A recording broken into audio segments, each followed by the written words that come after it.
Сәлем достар, бүгін мен сіздерге 30 минутта дайын болатын Наполеон тортының рецептімен бөлісемін. Өте жұмсақ, нәзік болып келетін және кремі де өте оңай.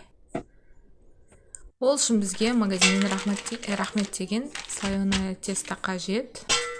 Осыны ашамыз да ортасын екіге бөлеміз. Осыны слоеное тестаңызды магазиннен алып келгеннен кейін кішкене тындырып қоясыздар.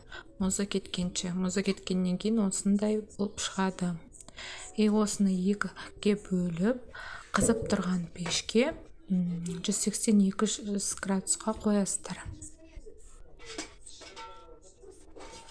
Міне осылай қойдым. Ал начинкасына мен заварной кремді жасайтын боламын. Ол үшін маған жарты литр сүт қажет болады, 3/2.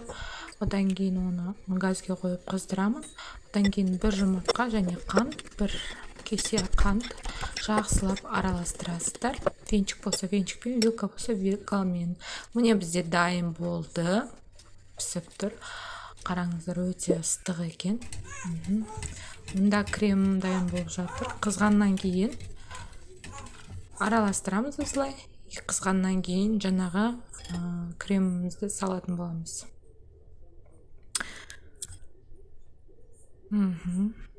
Қараңыздар, осы дайын болған немізге крахмал қосасыздар. Крахмал немесе ұн қоссаңыздар болады. 2 ас қасық қосасыздар. Аласыздар да осыны жақсылап араластырамыз. Қызып тұрған сүтке қосамыз. Қосамызда осыны жақсылап араластырасыздар. Венчикпен араластырасыздар. 5-10 минут қойып қоясыздар.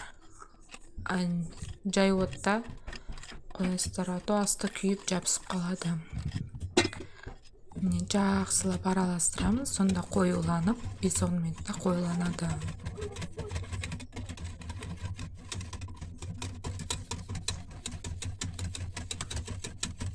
Осы қоюлану қажет.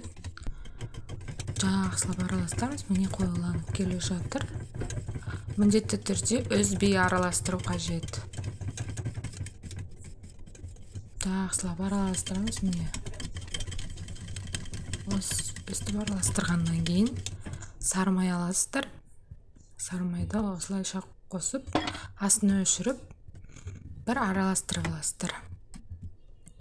Араластырғаннан кейін пленкамен үстін жауып, жаңағы салқын жерге қойып қоясыздар таңдырып. Енді мына слоеное тестамызды не істейміз? Ол үшін енді ортасын ашып, жаңағы тесталарын ажыратамыз. Үстіңгі слойын мен жаңағы үстіне себуге арнаймын. Қараңыздар, өте күшті болып піскен. Енді қараңыздар, креміміз дайын болды. Осылайша слой-слоймен қойып жағып шығасыздар.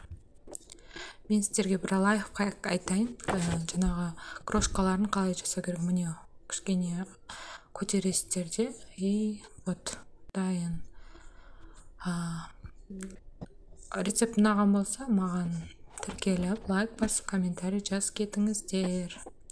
Астарыңыз дәмді болсын.